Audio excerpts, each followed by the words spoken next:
The void between stars had been silent for 3 million years when the Sovereign's wrath stirred from its ancient slumber. Deep within the ship's crystalline core, quantum processors flickered to life, like dying stars being reborn. Captain Vexilla. Morvain felt the neural link surge through her consciousness as kilometers of dormant systems awakened around her. The colossal vessel, 30 kilometers of obsidian hull plating and graviton weaponry had been humanity's final gambit before the Great Sleep. Status report, Morvain commanded, her voice echoing through the cathedral-sized bridge. All primary systems online, Captain, replied her first officer, Drakon Nellis, his cybernetic implants glowing amber in the perpetual twilight of the command center. Temporal sensors indicate we've been dormant for approximately 3 million standard years. 3 million years. Humanity had gambled everything on this moment, sacrificing their dying homeworld to build this single impossible warship. The Sovereign's wrath wasn't just a vessel. It was a mobile fortress containing the genetic legacy of their entire species, suspended in quantum stasis while they searched for a new home. Long-range sensors are detecting significant energy signatures, Captain, announced Navigation Officer Zylara Voss from her station. Multiple civilizations have evolved in this sector. We're no longer alone. Morvain studied the holographic display materializing before her. Dozens of star systems showed signs of advanced technology, orbital megastructures, faster than light, communication networks, and what appeared to be an established galactic civilization. They've built an empire while we slept, she murmured. The irony wasn't lost on her. Humanity had fled a dying universe, only to awaken in one teeming with life. But their ship's massive energy signature would be impossible to hide. First contact was inevitable. Captain, we're receiving multiple hails. Communications Officer Rex Philvane reported, his six-fingered hands dancing across holographic interfaces. Different languages, but the universal translation protocols are adapting. They're demanding our identification and immediate surrender. Surrender. The word hung in the recycled air like a death sentence. Morvain accessed the ship's tactical database through her neural link. The Sovereign's wrath had been designed for one purpose, ensuring humanity's survival at any cost. Its weapons could crack planets, its shields could withstand stellar flares, and its AI could outthink entire civilizations. Display our visitors, she ordered. The main screen shimmered, revealing a fleet of alien vessels approaching from multiple vectors. Sleek, organic-looking ships with bioluminescent hulls, crystalline constructs that pulsed with inner light, and angular metallic warships bristling with unfamiliar weapons. Beautiful in their diversity, terrifying in their unified purpose. Estimated fleet strength, Morvain asked. Approximately 400 vessels of various classes, Drakon reported. Their combined firepower is ... significant, but not significant enough. The Sovereign's wrath had been built by a species that had stared extinction in the face and chosen defiance. Every system, every weapon, every defensive measure had been engineered by the finest minds of a dying civilization, with nothing left to lose. Open a channel, Morvain commanded, her voice steady, despite the weight of the moment. Let's see what our new neighbors have to say. The response came immediately, a cacophony of alien languages. But the translation was clear. Unknown vessel, you have entered sovereign space. Identify yourself and prepare for inspection, or face immediate destruction. Morvain smiled grimly.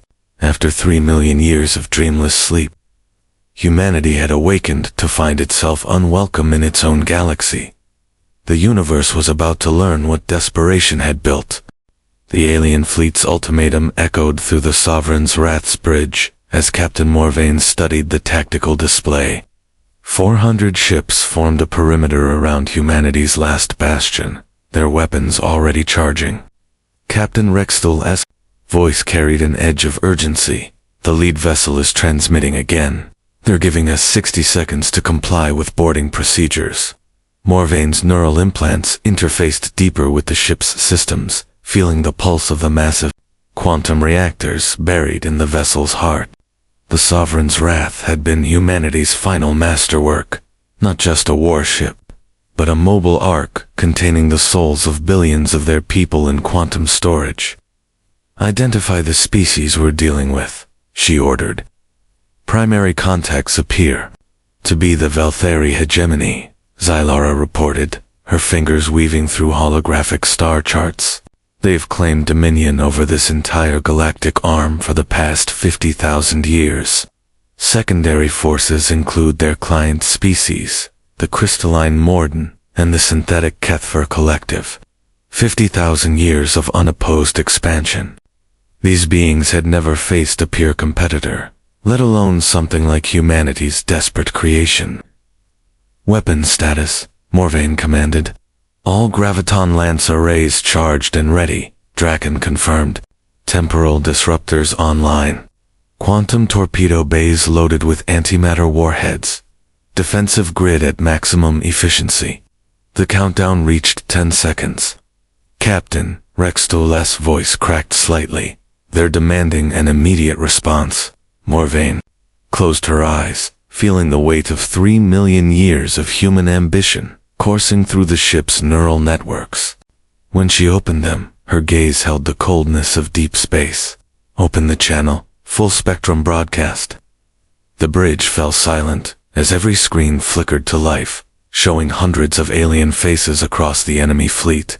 Insectoid features, crystalline geometries, metallic visages, a universe of intelligence that had never known humanity's particular brand of determination. I am Captain Vexilla Morvain, of the United Earth Expeditionary Force vessel Sovereign's Wrath, she began, her voice carrying across the void. You speak of sovereign space, but you know nothing of sovereignty. You've had 50,000 years to build your empire, while my people slept. We've had 3 million years to prepare for this moment. Confused, chittering, and electronic harmonics filled the communication channels as the aliens processed her words. You will withdraw your vessels immediately, Morvain continued, her tone growing harder with each word. We seek passage, not conflict. But if you force our hand, you will learn why a dying species builds only one ship and makes it the most dangerous thing in the galaxy. The lead Valthari Commandera, being that resembled a fusion of Mantis and Orchidris, ponded with what the translators rendered as diplomatic incredulity. One vessel against our armada. Your species clearly lacks basic mathematical comprehension. Mathematics, Morvain repeated softly. Let me teach you about human mathematics. She gestured to Draken, who began the sequence they'd rehearsed. In simulation countless times, the Sovereign's Wrath's hull began to shift and unfold. Weapon batteries emerged from hidden compartments. Shield generators the size of city blocks hummed to life.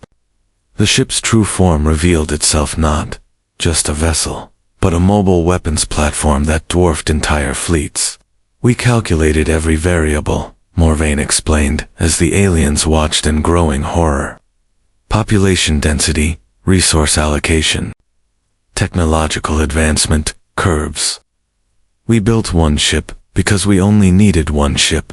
The first graviton lance fired not at the alien fleet, but at a nearby asteroid field. The beam lanced out, and where it touched, matter simply ceased to exist. A mountain-sized asteroid vanished, followed by another, then a dozen more. The demonstration lasted 30 seconds. When the weapon powered down, the entire asteroid field had been erased from existence. That was our mining beam, Morvain said into the stunned silence. Would you like to see our weapons? The alien fleet began backing away, their perfect formation dissolving into chaos. The Valthari fleet commander, Hivesinger Kathmara, watched the impossible display of power with compound eyes that had witnessed the rise and fall of a dozen civilizations. In her 1,000-year career, she had pacified rebellious worlds, negotiated with ancient AI collectives, and overseen the integration of 17 species into the hegemony. She had never seen anything like the human vessel. Analysis complete, Hivesinger reported her tactical advisor, a crystalline Morden whose faceted body pulsed with nervous energy. The energy output from their mining beam exceeds our primary battleship's entire weapons grid by a factor of 12. Cathmara's mandibles clicked in what her species considered deep thought. The human ship wasn't just large, it was a technological impossibility. Its power signature suggested reactors that could fuel an entire star system, while its weapon systems defied known physics. Open diplomatic channels, she commanded. Priority 1. Alert the Hegemony Council. Back aboard the Sovereign's Wrath. Captain Morvain monitored the alien communications with growing unease. The universal translators were working overtime, parsing dozens of languages as the news of humanity's arrival spread through their networks. Captain Rextool reported, "We're picking up transmissions across multiple systems. They're not just alerting their immediate fleet, they're mobilizing their entire civilization." "Show me," Morvain ordered. The tactical display expanded, revealing a web of communication that stretched across hundreds of light years. Emergency beacons flashed from military installations. Civilian populations were being evacuated from outer rim worlds. Trade routes were being shut down. "They think we're invaders," Sylara observed quietly. Morvain felt a cold weight settle in her stomach. This wasn't how first contact was supposed to happen. Humanity had dreamed of this moment for millennia, the meeting of minds, the sharing of knowledge, the expansion of consciousness across the stars. Instead, they'd awakened to find themselves cast as monsters. Rexthul, open a direct channel to their fleet commander. The screen shimmered, revealing the insectoid features of Hivesinger Cathmara. Despite the alien physiology, Morvain could read the tension in the being's posture. "I am Hivesinger Cathmara of the Velthari hegemony," the alien began, her translated voice carrying formal authority. "Your vessel represents a clear and present danger to galactic stability. We are prepared to negotiate terms for your departure from hegemony space." Departure. Morvain leaned forward in her command chair. "Hivesinger, we've been traveling for 3 million years. We're not invaders, we're refugees." The concept seemed to confuse the Velthari commander. Her mandibles twitched as she consulted with her advisors. Refugees do not travel in dreadnoughts capable of sterilizing worlds.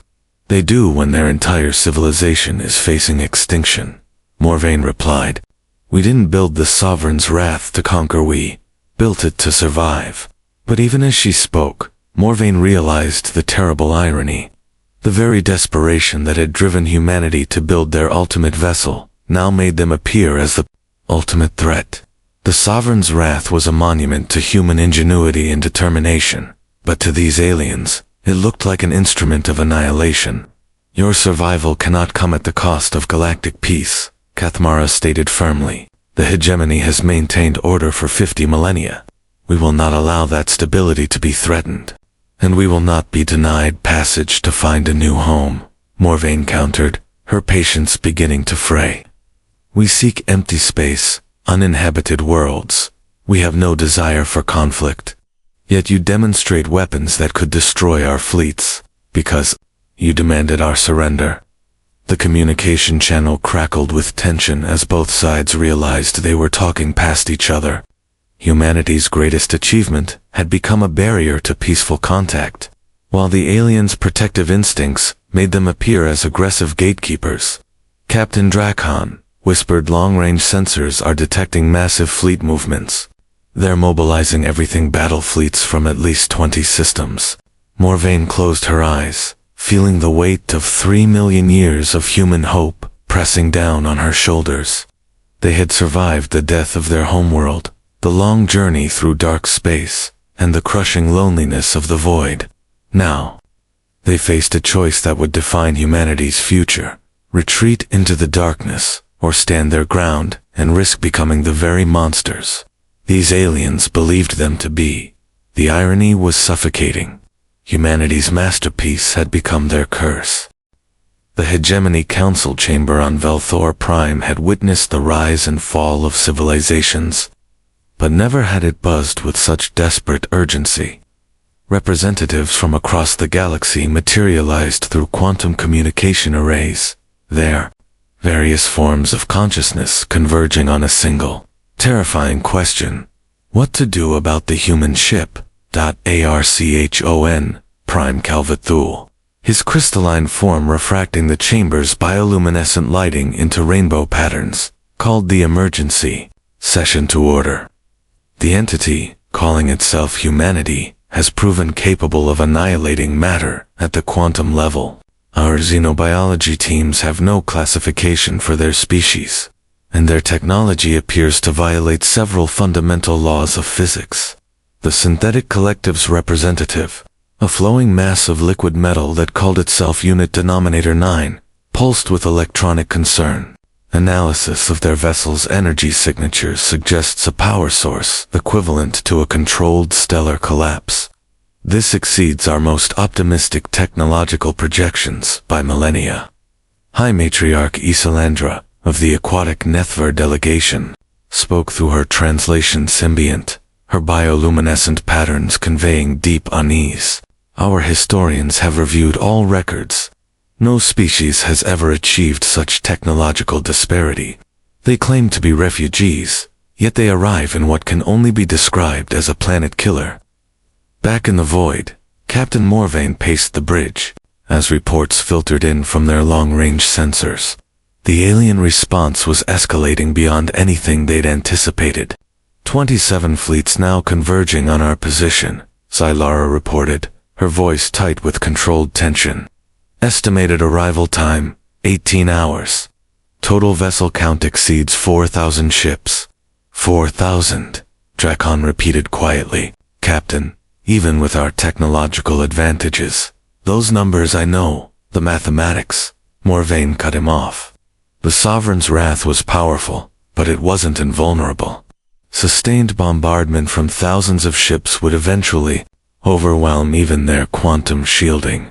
Captain Rextool called from his station. We're receiving what appears to be a formal diplomatic communication. Universal priority encoding. On screen, the display shimmered, revealing the collective consciousness of the Hegemony Council. Dozens of alien faces regarded her with expressions that, despite their xenobiological differences, clearly conveyed the same message. Fear masked as authority. Archon Prime Calvathul spoke first, his translated voice carrying the weight of 50 millennia of galactic governance. Captain Morvain, of the vessel you call Sovereign's Wrath, I am Archon Prime of the Velthari Hegemony. Your arrival has created ... complications. Complications. Morvain's voice carried a dangerous edge.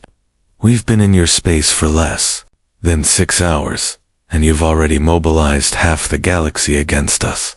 Your vessel represents an unprecedented threat to galactic stability. Unit Denominator 9 interjected, its liquid form shifting patterns of concern. Our analysis indicates your mining beam could destabilize planetary cores. Your ship's mass alone could disrupt star system gravitational balance. We're not here to destabilize anything, Morvain insisted. We're looking for empty space, uninhabited worlds, somewhere we can rebuild without interfering with your established civilizations. High Matriarch, Isalandra's bioluminescent patterns flickered rapidly as she spoke. Yet you travel in a vessel that could single-handedly conquer our entire sector. How do we know your peaceful intentions will remain once you've established a foothold? The question hung in the void like a death sentence. Morvain realized she was facing the fundamental paradox of power. The very capabilities that made humanity's survival possible also made them appear as an existential threat to everyone else. Because, she said slowly, we know what it's like to face extinction. We would never wish that on another species. Words, Unit Denominator 9 replied. Your actions speak differently. You demonstrate weapons of unprecedented destruction and demand passage through our space. This is the behavior of conquerors, not refugees. Then what would you have us do? Morvaine's patience finally cracked. Destroy our ship. Surrender our people's future. We spent 3 million years in the dark between stars, carrying the hopes of our entire civilization. We will not be turned away because you fear what you don't understand. The council chamber fell silent as the implications settled. Neither side could back down humanity because they had nowhere else to go. The hegemony because they couldn't risk the unknown. The fleets will arrive in 17 hours, Archon Prime finally announced. If you cannot provide satisfactory assurances of peaceful intent by that time, we will be forced to treat you as a hostile entity. And if we defend ourselves, Morvaine asked quietly, then the galaxy will know that humanity chose war over diplomacy. The communication ended, leaving the bridge of the Sovereign's wrath in heavy silence. Outside the viewports, stars that had once seemed welcoming now felt like the eyes of enemies. Captain, Draken said softly, what are your orders? Morvaine stared at the tactical display, showing the converging alien fleets. 17 hours to solve an impossible problem, how to prove peaceful intentions while piloting the most dangerous weapon ever created. The clock was ticking toward humanity's first and possibly last war. Deep within the Sovereign's wraths, quantum storage matrices, 3 billion human souls existed in perfect suspension, the genetic legacy, cultural memory, and collective dreams of an entire civilization reduced to crystalline data patterns. Captain Morvaine walked through the memorial corridors, where holographic faces of Earth's final generation gazed down from walls of living light. Each face told a story of sacrifice. Scientists who had given their lives to perfect the quantum storage technology. Engineers who had worked themselves to exhaustion building humanity's ark. Children who had been born into a dying world, but had never lost faith in tomorrow. They trusted us to find them a future, she whispered to the empty corridor. 16 hours until the alien fleets arrived. 16 hours to solve the unsolvable. She made her way to the ship's archive core, where Chief Archivist Nix Olin Veth maintained humanity's collected knowledge, the ancient being one of the few original crew members. Still active after the long sleep, looked up from crystalline memory banks, with eyes that held the weight of eons. Captain Nick Solin's voice carried the weariness of ages. I've been reviewing our cultural databases, searching for precedents, diplomatic solutions to overwhelming force disparities, and human history is ... not encouraging. When advanced civilizations encountered primitive ones, the results were usually catastrophic. For the primitives, the aliens see us as the advanced civilization, which makes them the primitives facing extinction. Morvaine finished grimly. They're not wrong to be afraid, but they are wrong about our intentions. Nick Solon gestured to the memory banks. Around them, I've been thinking about what makes us human, Captain. What drove us to build this ship, to sleep for 3 million years, to carry our entire species across the void? Survival instinct, same as any species. No. The archivist's ancient eyes gleamed. Hope. We didn't just flee a dying world, we carried hope for something better. That's what makes us different from conquerors. On the bridge, Drakan was coordinating with the ship's tactical AI, running scenario after scenario. Every simulation ended the same way. Victory at an unacceptable cost.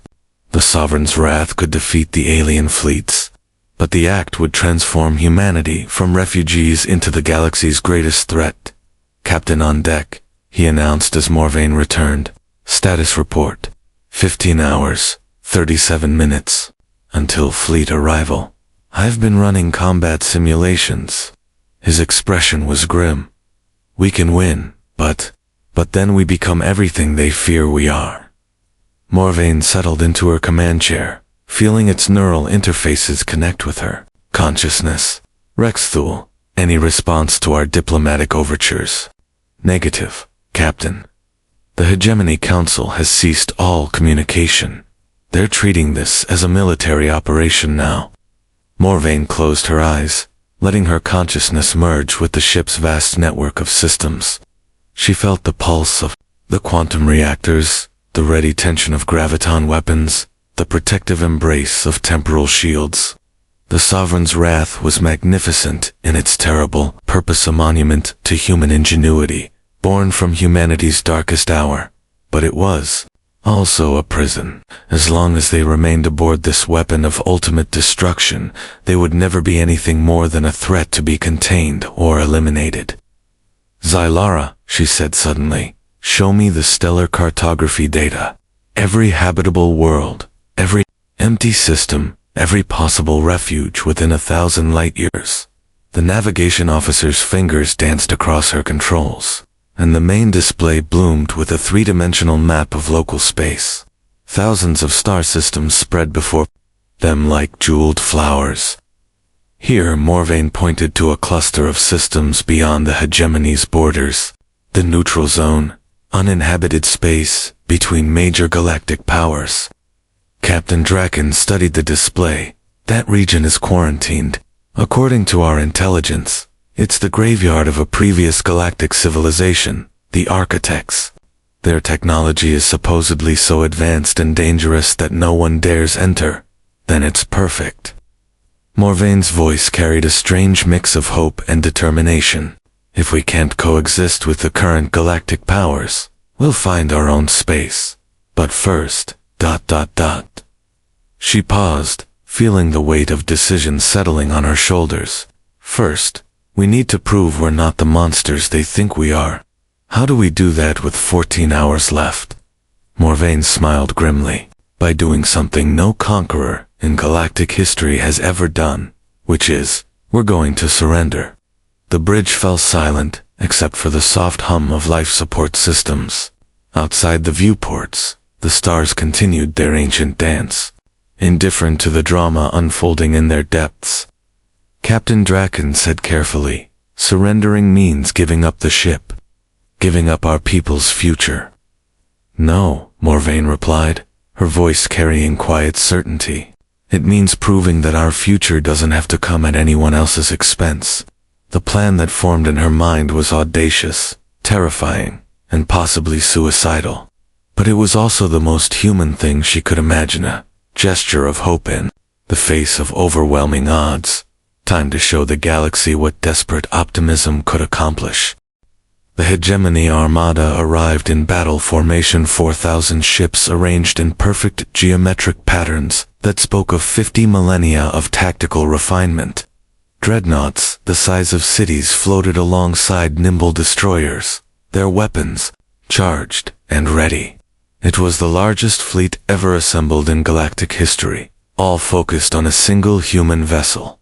Admiral Crexville Moradin, commanding from the super battleship Final Authority, studied the tactical display with growing unease.